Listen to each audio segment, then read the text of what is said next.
Alright, I'm Robert. I'm 40, I've got a dodgy back, a deep mistrust of character breakfast, and an uncanny ability to melt in the shade.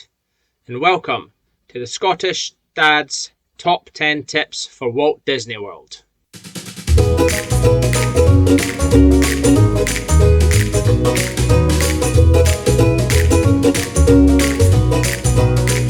Now, before we get into all the tips, I am just going to tell you one thing first, and that is before you even get to the parks, you have to get involved with the planning. I know it's tempting just to nod and say, "Sounds great, love," while your other half builds a spreadsheet that's got 17 tabs, a colour-coded snack strategy. Here's the thing. If you didn't get involved, you don't go grumbling when you end up before reservations at character breakfasts, a suitcase of mini years. If you check out my last year's packing video, Louise had 8. In no time, left to build that Star Wars droid that you've dreamed about since 1989. Your partner's brilliant. She's not a Jedi. She's not going to just know that you wanted to ride Rise of the Resistance twice and eat a steak the size of your face. If you don't say it, if you don't contribute to the plan, then it won't be in the plan. So the first thing you have to do before you even get to the parks is get involved. Be a part of it. That way you'll avoid any surprises, the kind that hit your wallet, and you'll get more out of it too. So, lecture over. Now it's time for my top 10 tips for making the most out of your family's Walt Disney World holiday. Tip 1. Become the master of mobile order. You want to feel like a wizard or a Jedi? Then learn the mobile order system. It's in the app. Yes, the really annoying app that drains your battery like a vampire. But while everyone else is queuing for 15 minutes just to go through a window, you'll already be there. Go up to your collection window and you're done. Nice, fast, simple.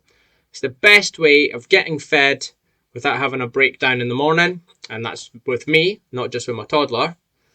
And if you do it right, then you might just make it halfway through the day without threatening to cancel your whole holiday. Tip 2. Schedule a daily dad sit down. Other people can sit down as well, but I like to have a seat every now and then. Every day, regardless of what park you're at, there needs to be one non-negotiable place where you get to have a proper sit down. Capital S, capital D. Air conditioning or good fans, comfy seats, and ideally, zero emotional development. Depending on what park you're in, say it's Magic Kingdom, Tiki Room, Carousel of Progress, wonderful ideas. Hollywood Studios, do the Indiana Jones show, or, if you have to, even sit through the Frozen show. If you're in the Animal Kingdom, Lion King show, the Finding Nemo show, or if the weather's alright, Kilimanjaro safaris. Finally, if you're in Epcot, go down to Soarin', go to Living with the Land, anywhere nice and quiet. If you have to, do Figment, but I wouldn't suggest it. Tip 3. The one that I am the worst at on every single holiday, but I will tell you guys just as well, be flexible. Disney might have scheduled magic, but real life just doesn't work on a schedule. This is the thing I am worst at most. And if you've ever seen some of our videos, trust me, you'll be able to see when I lose my rag. But in terms of surviving Disney and enjoying it to the most, you've got to be flexible. Just because the plan falls apart doesn't mean that you have to ruin your day for everything else. The weather could betray you, a ride will break down, or, thunderstorms means you can't watch Fantasmic and you have to wait again and try again and then sit in the rain, and then after you've been sitting in the rain, they just cancel it. Anyway, it happens. Here's the thing though. Getting wound up about the things that go wrong won't fix anything. It makes your churros taste worse. It makes the sun hotter. Just go with the flow. Adjust your plan. If you couldn't do the number 1 ride of your choice, do a second one. Swap out something for a bit fun, a bit silly. If something goes wrong and you can't do what you want to do, then replace it with something fun instead. Once again, feel free to remind me of this when I have lost my temper some way during the holiday. Worst thing I ever did is when I saw people waiting 8 hours for a Figment popcorn bucket in 2022. 8 hours! Tip 4. Have a rule, which is one ride or attraction must do. So everybody chooses one thing to do a day. One ride, one restaurant, one attraction, one character meet. No trading, so you can't swap it for It's a Small World because you've done that yesterday. Everyone in the group just sets one must thing they want to do. Try and achieve that throughout the day, and everything else is just filler or icing on the overly priced Mickey-shaped cakes. Moving on to tip number 5, protecting the peace in the family. I don't drink.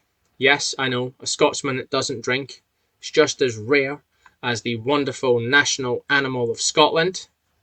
I don't drink, but I know diplomacy when I see it. And nothing brings peace to a hot, overstimulated day at Epcot like a frozen margarita from Mexico in my wife's hands. Usually she has to deal with the meltdowns, the magic bands, the snack math. Just let her enjoy a cocktail in peace. That way she'll feel better, everything will be smooth, and we can stop the whole operation from imploding. It's not just a drink, it's actually a relationship-saving strategy. Get it right, and you might even get to be trusted with some ADR decisions next time you go. Even if you made 7 mistakes in the video that you made last year, doesn't matter. Now, tip number 6. Pack snacks just for you. Listen carefully. I'm not talking about having snacks for the whole family, because they'll eat loads of stuff you don't want to eat, and you're going to be carrying them all anyway. No, get a snack just for you. Not the kids, not to share, just you. If you have to go to a park and buy it, like the amazing maple popcorn in Canada, that's fine. As long as you've got the ability to slow down, have a quick snack, make that your morale booster, and then you can keep going for the rest of the day. It's not selfish, it's survival. Tip number 7. Invest in a good bag and then fill it with regret. Start of the day, light. End of the day, looking like a travelling salesman for Disney plushes. It's just the way it goes. Get a bag that's comfy, durable, multiple different sections, and ideally a waterproof bit that can withstand something if it explodes inside. By 3 p.m, your bag might have started out light with a few snacks, but you're going to have ears, ponchos, baby bottle, half-eaten churros, the kids' snacks, your snacks, stuff you don't even know that you brought with you on holiday. Tip number 8. Work the parade / fireworks strategy. 2 choices here. Parades and fireworks, peak chaos in parks, thousands of people all at the same place trying to get the best seats. 2 choices. 1. Zone control. Go there early, get a good spot, particularly for the kids because they're shorter. Find one with a bench nearby if possible for a parade. If not, just somewhere nice you can sit. Have a drink in the hand, have some shade, chill out, and just let the vibes go. As long as you get there early, everything will be fine. Second choice for parade / firework. Leave the thousands of people to enjoy the shiny lights. You go do the rides that you couldn't do earlier because it was too busy. If you're in Magic Kingdom, 7 Dwarfs Mine Train, or if you have to, Peter Pan's Flight, which is just the most overrated, ridiculous ride ever. I have no idea why the queue times are so bad for Peter Pan's Flight. Anyway, if you do it this way, you either fulfill the kids' dreams of seeing the beautiful princesses and the wonderful flashing lights, or you fulfill your own needs and do the best rides you can with the lowest queues possible. Tip 9. The extended rider switch maneuver. Now, this one's a wee bit advanced. It's a very good high-level dad move for any theme park pros out there. And some mums that might think you're going to be helpful. Picture this. The missus is over at a splash pad with Team Little, paddling through puddles, half-eaten goldfish crackers, and you've taken Team Big to test track. It's a 45-minute queue. It's a lovely bonding experience, a selfless act. Except you emerge triumphant, windblown, filled with speed and snack envy, and your partner, still on the same bench they were, now nearly an hour ago. Ooh, and what's that? They didn't see you and the big kids coming back? Not a problem. We'll just nip over to Mission Space Orange Mission with only a 5-minute wait. Be rude not to. That is a tactical extension of Rider Swap. The missus will still get to go do chest chat with the big kids again, but you've managed to squeeze in another ride really quickly, and when you come back, you've waited in a queue for so long, there was a massive delay, when really, you've done 2 rides instead of 1, and everything's going great. Fantastic. Final tip. Tip 10. Give in. Give in to Walt Disney World. Dance in the rain, wear the ears, take the photos with the cast members, buy the merch, just have some fun when you're there. Disney World is like no other place on earth. It's madness, it's sweaty, it's loud, it's so expensive, but your family are going to treasure and remember this forever. And maybe if you get involved and you get in it and you go in the deep end, you'll actually enjoy it more than just hovering over the edges. Enjoy the rides, take the photos, because one day the kids won't want to deal with you anymore and you're going to miss it. The final word of advice for this wonderful 10 best tips tirade about Walt Disney World. Don't blink. They grow faster than Genie Plus slots disappear at 7 a.m. Enjoy.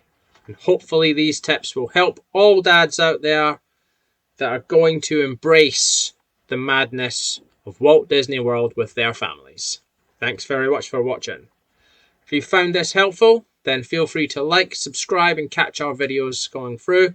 We are doing a whole vlog series on Walt Disney World, and we've got some extra special videos trying to help all the guys in the world who are wanting to go to Walt Disney World with their families.